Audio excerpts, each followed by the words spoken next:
And welcome in Dan Geltrude to the huddle. He's an accountant and professor at Montclair State University, also with us Seth Denson, a business and market analyst. Gentlemen, welcome to the Money Huddle. Hey, guys. Hey, y'all. So I've tried to come at this with an open mind, Seth and Dan. You know, we work hard, pay our bills on time, you save money, you get that credit score where it needs to be, and then you find out that you're going to have to pay for having a decent credit score. Seth, is there any common sense thinking behind this? Can you find any? No. Again, Bianca, you mentioned, can we explain this? No, you can't explain insanity.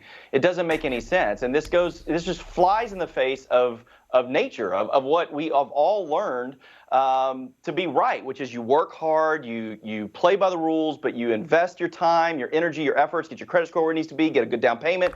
And in so much as doing that, we're going to actually punish you. And we're going to favor the person that didn't work hard, that didn't pay their bills on time, that didn't do what they needed to do in the move of equity, right? And this kind of goes back to equity versus equality. Equality means we all have the same opportunities, but equity means we have the same outcome. You can't have that. That doesn't work in a civilization that needs to move forward. This is the road to nowhere, and unfortunately, it's going to be the road to nowhere for the U.S. if we pursue these things.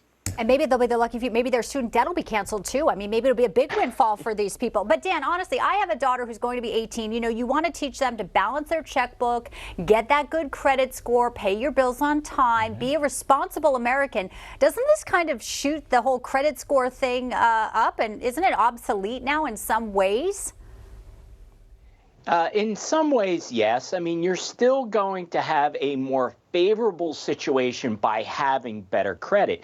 The real problem with the concept here is that you're going to punish those who've done the right things in order to cover the risk for lenders who are lending to people that don't have as good a credit score. Keep in mind that these types of charges and mortgage rates are driven by the risk that the lender is taking by lending you money. So if you are less of a risk, meaning you have a better credit score, then you have a more favorable outcome than somebody that does not.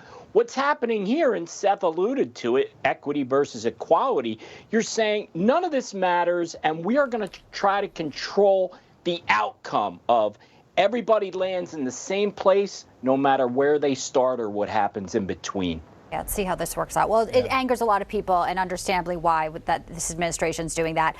Talking about buying versus renting, of course, you know, buying is always part of the American dream, but there's this new report, guys, that says renting is nearly $800 less per month than buying, especially when you look at what the typical renter is looking at. So, Seth, where do you come down on this? Does it make more sense maybe to stay a little bit more liquid, not jump into the housing market?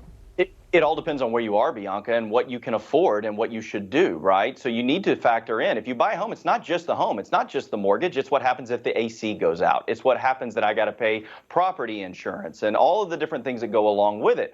So you've got to factor these things into your budget as you're looking at what you should do. And what I tell people all the time, don't overbuy because stuff comes up. For some people, yes, renting is going to be the better fit until they're in a position where they can put themselves in a successful situation where those dollars they're spending will actually go to the equity of the home.